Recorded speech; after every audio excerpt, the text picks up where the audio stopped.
Hi, my name is Cyril Loum. I'm excited to be with you all at the ISPN conference, the Immigrant Service Providers Network conference. I'm sure you guys have had amazing speakers so far. Hopefully my session is one that gravitates to you. And for my topic, I'm going to be sharing about how immigrants can help to revive inner cities in the 21st century. Now, this is a topic that's very intriguing because immigrants are always being discussed. Are they beneficial for our society? Are they not beneficial, right? And then inner cities, right? Where that place where inner cities, what they used to be in our society is not what they are anymore. Well, I believe that you put these two groups together, you help to revive inner cities. You put immigrants and put dilapidated cities, you bring them together, inner cities, once again, are very strong, as they were in our society. So once again, as I said, my name is Cyril Loum. I'd like to start out by sharing with you all a quote from President Bill Clinton. I think as I read this quote, I want you all to pause and meditate on the words that I'm saying, because this is the beginning of what really this topic is about and to help you understand where I'm going to.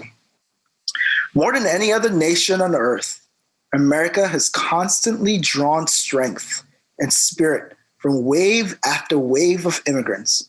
In each generation, they have proved to be the most restless, the most adventurous, the most innovative, the most industrious of people.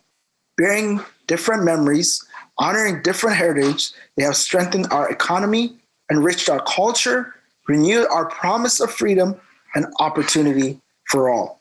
That's what President Bill Clinton said, showing that America is needed of immigrants. America is frowned upon immigrants, and immigrants can still help revive cities. So when you talked about inner cities, there's many ways of describing what an inner city is. So in my description of an inner city, I said an older part of a city, densely populated and usually deteriorating, inhabited mainly by poor, often minority groups. So now that we've understand the definition of inner city, now we can plunge in and say, how does immigrants help revive older parts of the city that are densely populated and usually deteriorating? Okay, so let's look at New York, right? Now, I don't know if everybody realized, but there was a dark days of New York. In the 1970s, there was a dark days of New York when New York lost more than 800,000 residents and more than 500,000 jobs. This happened in the city now that we call the staple of the United States, right? But there was a few key policies that brought back New York, right? New York was at its brink, but there was policies that was in place that brought back New York from restoring fiscal stability in the late 1970s to reinvested in the subway and housing in the 1980s and initiating aggressive efforts to reduce crime. Now, what were these policies? Now, there was other policies, but one of the policies that was really major to it was the immigration policy.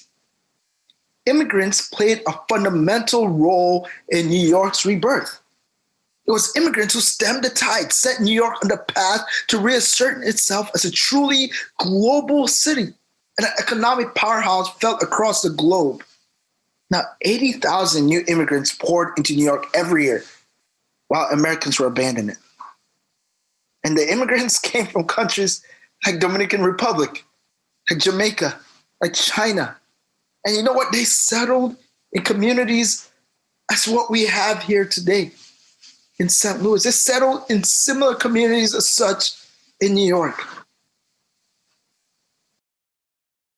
You see, in 1970, only 18% of New Yorkers hailed from outside the U.S. Today, more than 1/3 of our city of New York is foreign-born. Just to give you a little idea of that, Queens alone has residents who speak 138 different languages. That's to show you how impactful immigrants has been for New York. Now we look at another city, right? Los Angeles. Now in 2014, foreign-born residents in Los Angeles County contributed to $232.9 billion to the county's GDP. In 2014, immigrants made up more than half, 51.5% of Los Angeles County's self-employed workers, and it generated $7.2 billion in business income. That year in the city of Los Angeles, immigrants accounted for 53.6% of the city's self-employed workers and their businesses generated a whopping $3.5 billion. If you see a trend here, immigrants are making vital impact on their cities. New York was at its brink. Immigrants came in, they revived New York. Los Angeles, we're seeing 2014, the impact immigrants are making on Los Angeles. In 2014, another stats, foreign-born residents contributed $17.3 billion in federal taxes in the county and $6.9 billion in the city, as well as $7.9 billion in state and local taxes.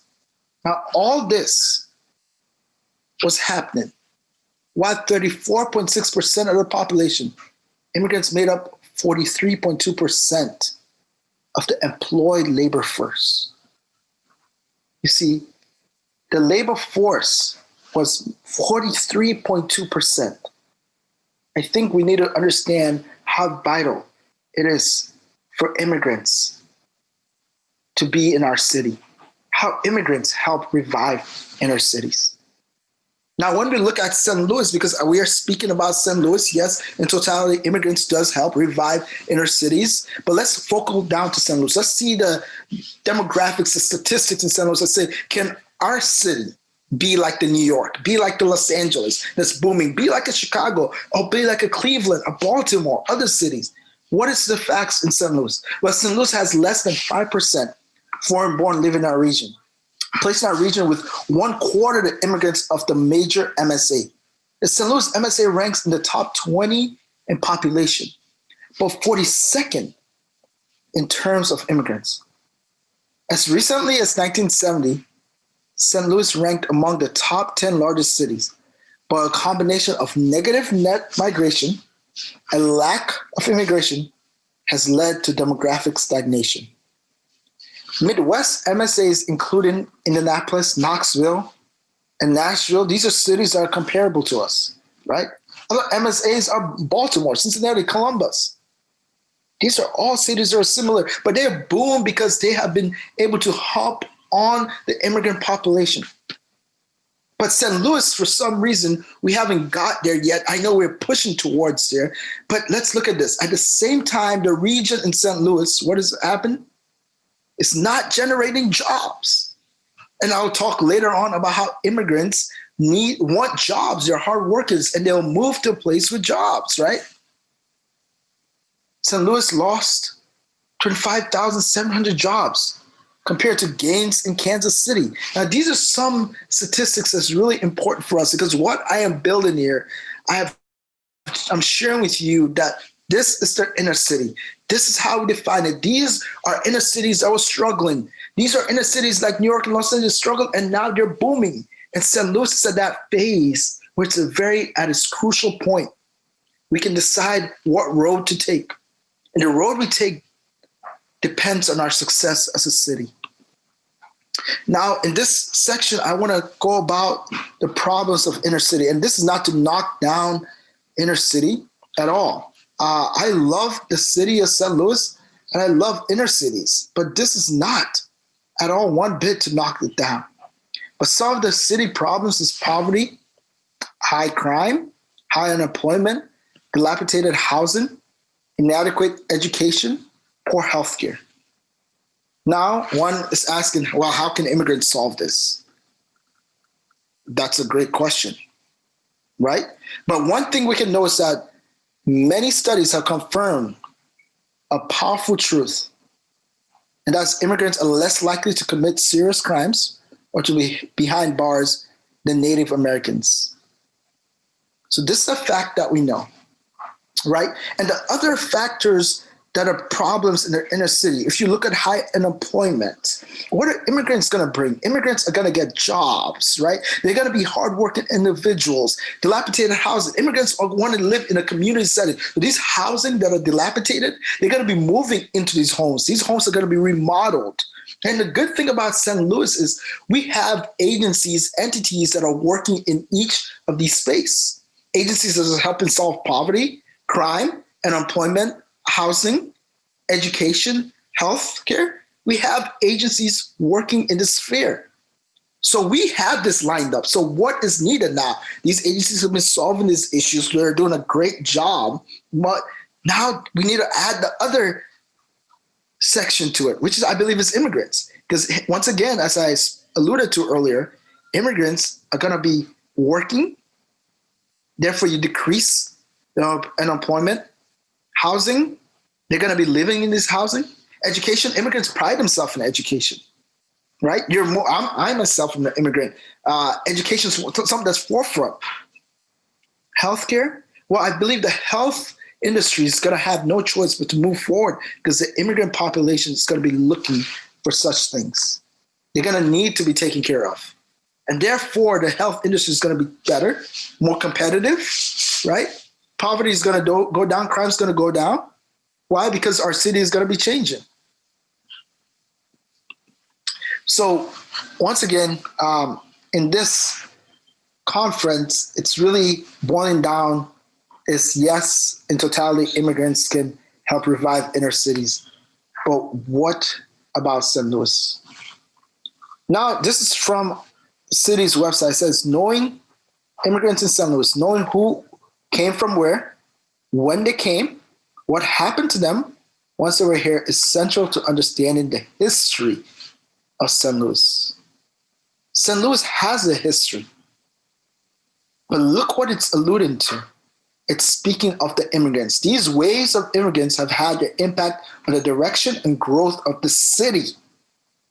There's a growth of the city. We look at the Hill. We look at Dutchtown. We look at the impact the immigrants made. It says further on, they have influenced politics, growth patterns, and industrial growth through their views, heritage, and skills brought to St. Louis. St. Louis is acknowledging this thought, this fact that immigrants help revive inner cities. Why? When St. Louis was at its best, it was through the influx of immigrants. And today we see immigrants influxing in. We see the influx of immigrants coming in. And that's what we have to realize, that there might be different nationalities coming in, but those characteristics are still the same. We still have the same characteristic of immigrants coming in. And later on, we'll talk about what some of those characteristics are. So economically, immigrants want to live. I mean, we could see that. You could read the overhead. Economically, immigrants want to live in areas where the job market is strong and homes. They want to make sure, right, the physical nature of neighborhoods. Immigrants love neighborhoods that are tight-knit because it reminds them of their culture. I mean, in the immigrant culture, you're very much a relational person. You're very much tight-knit. It's dependent on each other for the success of the whole community. It's all together. So there's not as much silo, but there's much togetherness. Divided we fall, united we stand. So immigrant mentality is more, we're going to be united and move forefront to achieve what is set before us. There's social aspects, as I kind of spoke a little bit about, the tight-knit neighborhood associations. These associations are vital. Why are they vital? They play almost as an extended family role in which immigrants can become dependent on them as assistants in times of need. See, for an immigrant, the tight-knit community is very important. And I'm speaking about this because we need to know what are immigrants looking for. Does our city, right? It helps revive inner cities. Does our city have these things? Let's look at it. Is our city economically, immigrants want to live in this where the job market is strong and homes? Is that something we have? The physical nature of our neighborhoods, the social aspect? Are these things that we have? If they are, then perhaps St. Louis is the place to start. And what are these characteristics of the immigrants? It says the U.S. foreign-born population reached a record 44.8 million in 2018. Immigrants today account for 13.7% of the U.S. population, nearly triple the share of 4.8 in 1970. We saw what happened in those eras, what immigrants changed, those cities that were in the brink of falling. Immigrants can do it again. And they are doing it. We just have to create the culture, the space for them to desire to reside in our city. It doesn't take much. You bring in that job market. You bring in the safe zone. You bring in education. These are elements that immigrants care about. But what, again, are the characteristics of immigrants? Immigrants drive of innovation entrepreneurship. Economics have long known that innovation is a key driver, perhaps the most important driver of economic growth. It's easy to say why.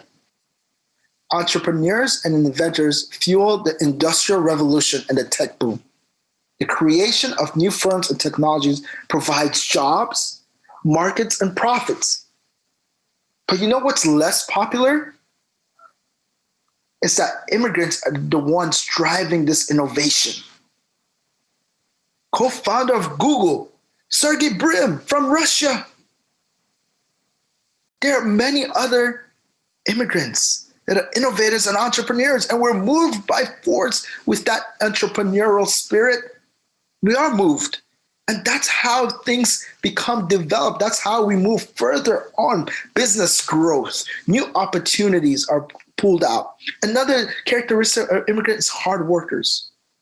Hard workers. My parents were immigrants, and they worked their butt off. They struggled and worked hard for me and my brothers. They're resilient, they're adaptive. Things go bad. Things aren't all rosy in the inner city. We understand sometimes the job market happens, there's crash. Maybe sometimes properties are expensive or inexpensive. But you become adaptive. Why? Because they come from a culture of not being surety, of not understanding what tomorrow or what a month looks like, but looking forward at the present. So they're very adaptive. Now, as we go into how immigrant impacts cities, probably the gist of what I'm really saying is the labor market. Approximately 17% of the U.S. labor force is made up of immigrants. That's roughly 1 in every 6 workers is immigrants. Look how immigrants are transitioning the labor workforce. They're not coming in to say, we don't want to work. They say, we have these skills and we're going to impact our communities. So now when we look at rent and housing market, high immigration cities provide more economic opportunities and thus exhibit persistently rising housing prices and rent. The housing market is very instrumental for the growth of the economy. Immigrants want to live somewhere that's safe, yes, affordable, but most importantly, safe and where the children can get a great education. Immigrants are impacting the cities because they're coming in, they're ready to invest in the housing market, to live in these homes, and they're working labor. They're working in the labor force. So they're providing, they're not taking away, but they're actually making an impact on the cities. Now, neighborhoods and schools, you see it. In neighborhoods, it becomes safe. It becomes a place that we can walk. Schools become the best. Why? Because the children are taught that this is an opportunity that you don't just receive freely. It's an opportunity that it's the once in a lifetime. These things are taken seriously. And I've already mentioned in LA, I've mentioned a lot of government revenues and expenses that immigrant brings. Neighborhoods has changed. Look at our own city, the Beeville Mill. Is that not changed by immigrants? Was that not impacted by immigrants? Look at what South City is now. It's been impacted by immigrants.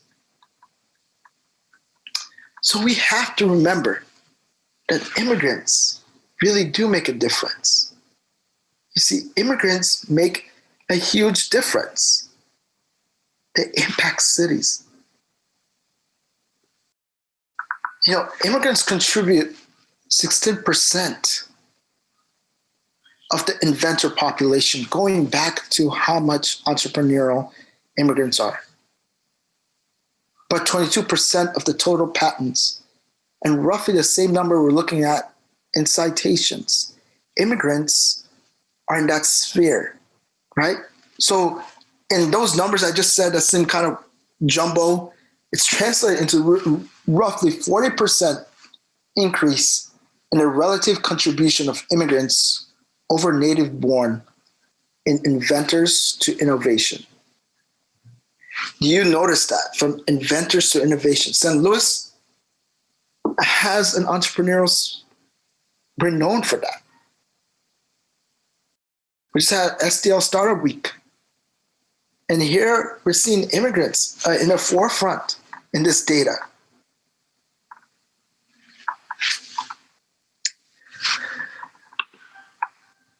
So before I get into this last page, I really want us to know that immigrants want decent paying jobs accessible to a wide swathe of residents. They promote localism and community-based entrepreneurship and engage in resident in the process of planning growth.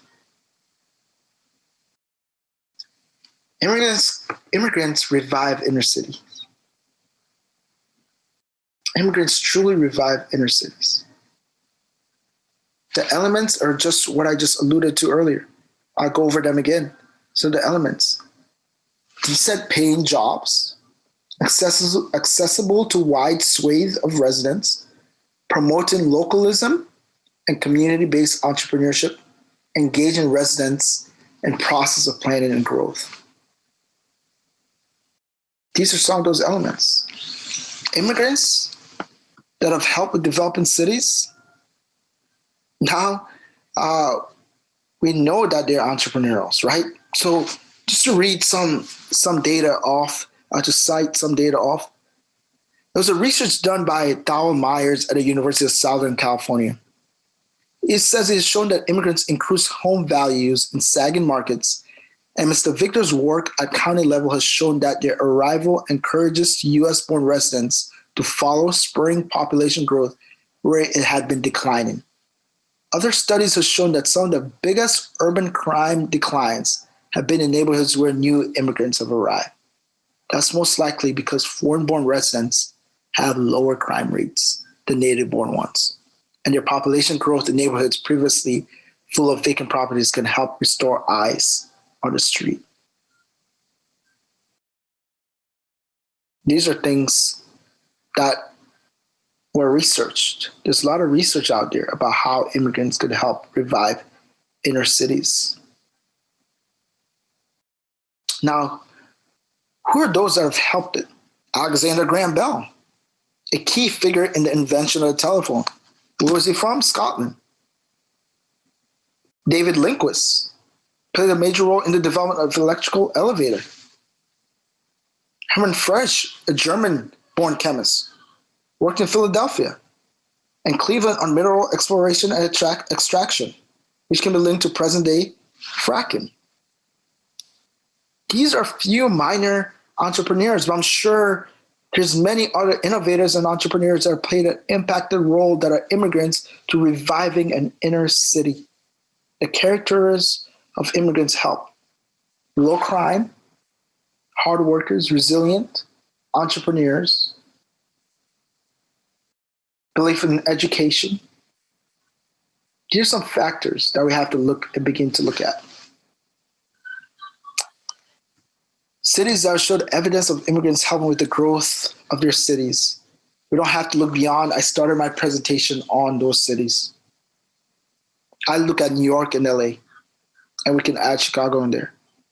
And we'll see from this research, we saw the evidence how immigrants helped revive inner city.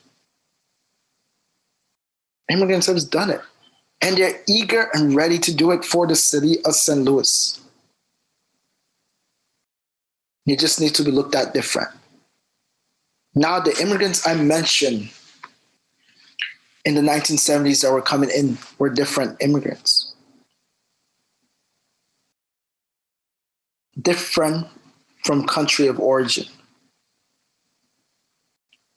But once again, these immigrants that are coming today are still able to provide impact as we see in Los Angeles from data from 2014.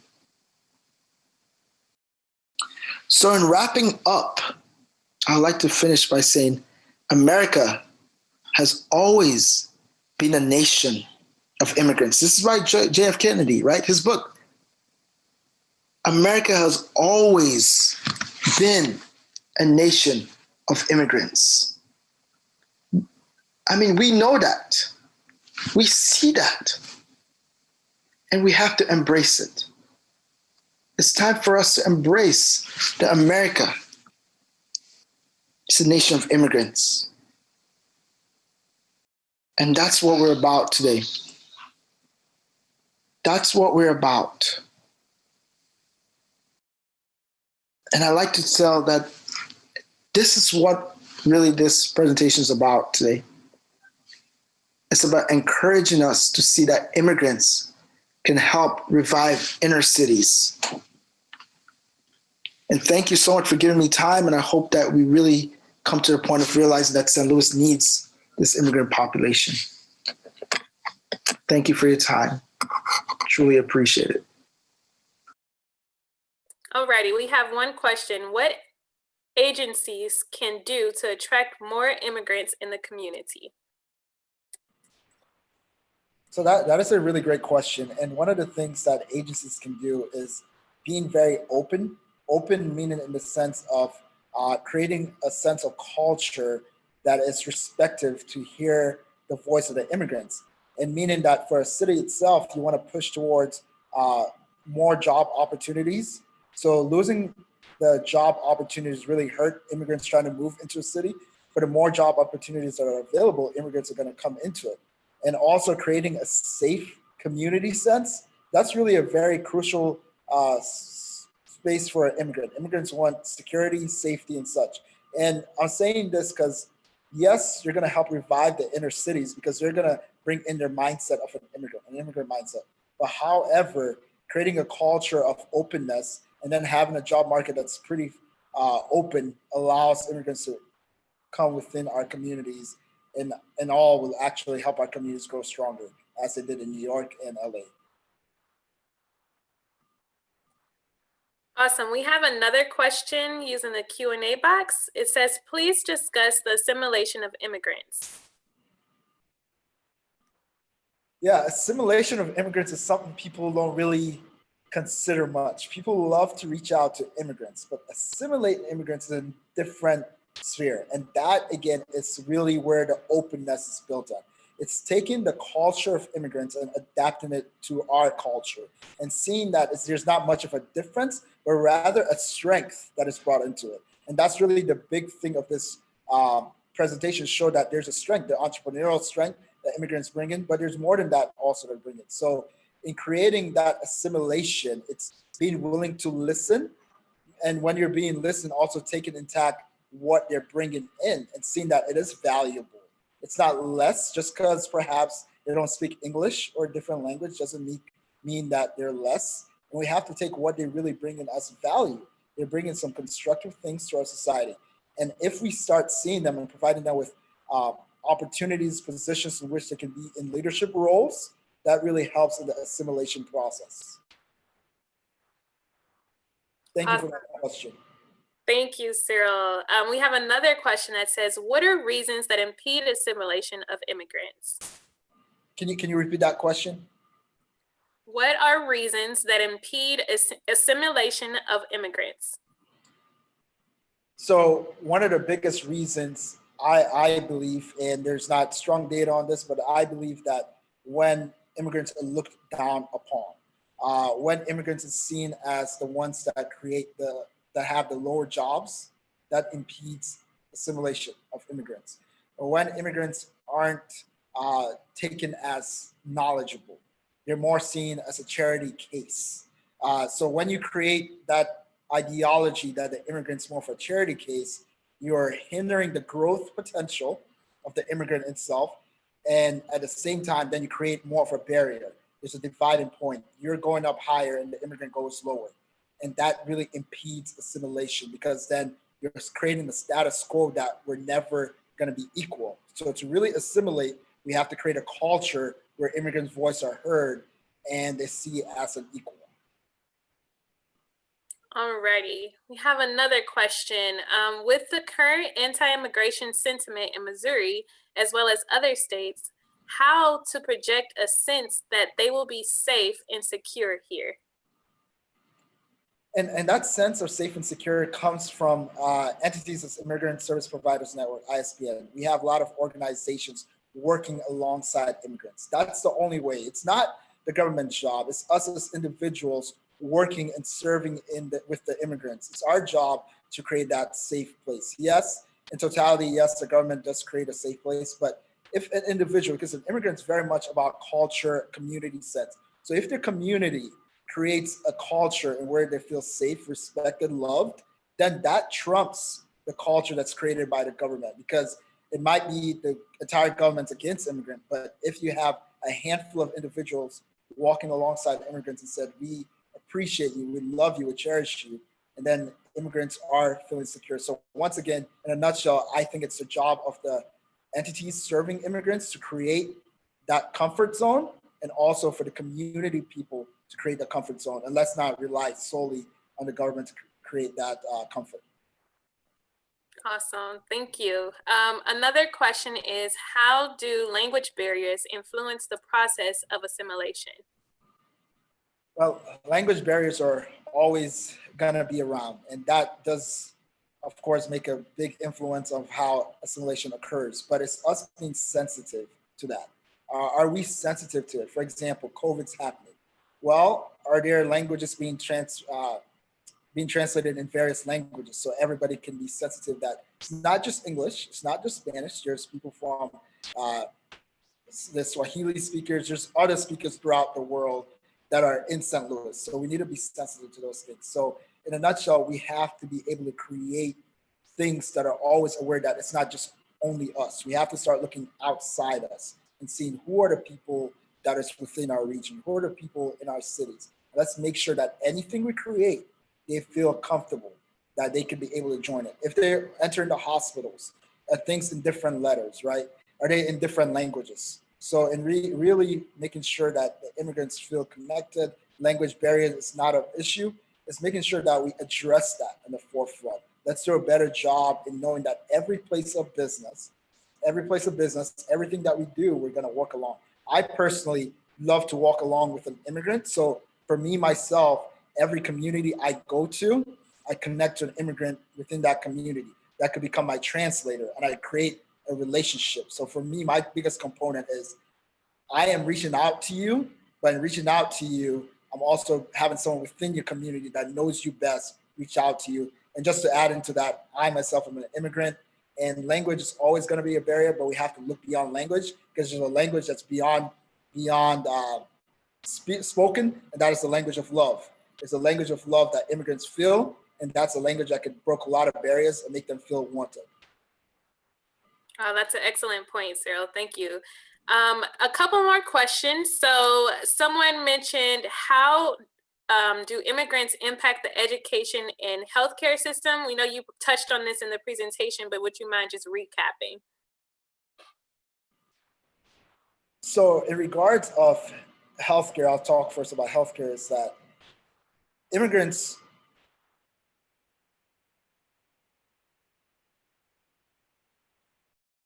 to solve healthcare issues, they're going to be working on that side of things. But also what happens is, if your population becomes larger, the healthcare system has to expand and has to be more innovative to solve what is happening in society. So immigrants push inventors and the healthcare system to be able to avail themselves to figure out these issues that are going on. Where immigrants themselves are very entrepreneurial, and that's kind of my thing about saying that, hey, at the end of the day, innovation is going to be important. Healthcare is going to be important. As we look at COVID, we see there's many makes movement that's happening overseas. So those immigrants are very knowledgeable to address healthcare issues, and how can we adapt them to solve those healthcare issues? So that's in regards to healthcare. And in education, education is a staple forefront for immigrants.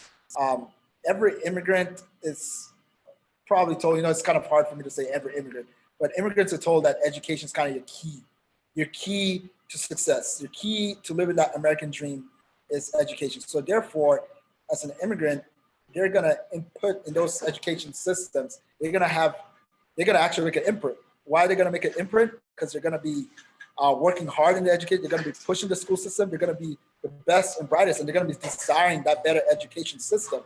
For example, if we have failing schools, the immigrants aren't gonna wanna desire those failing schools. So they're gonna move to other areas where the school system is stronger. But why not keep these immigrants within a school system? Because they're gonna be the best, I believe the best, the brightest with American-born citizens, where they have a lot of knowledge to share, and their work ethic, their education kind of vibrancy of saying you have to get an education adds to it, because that's a key component for immigrant is you must have education.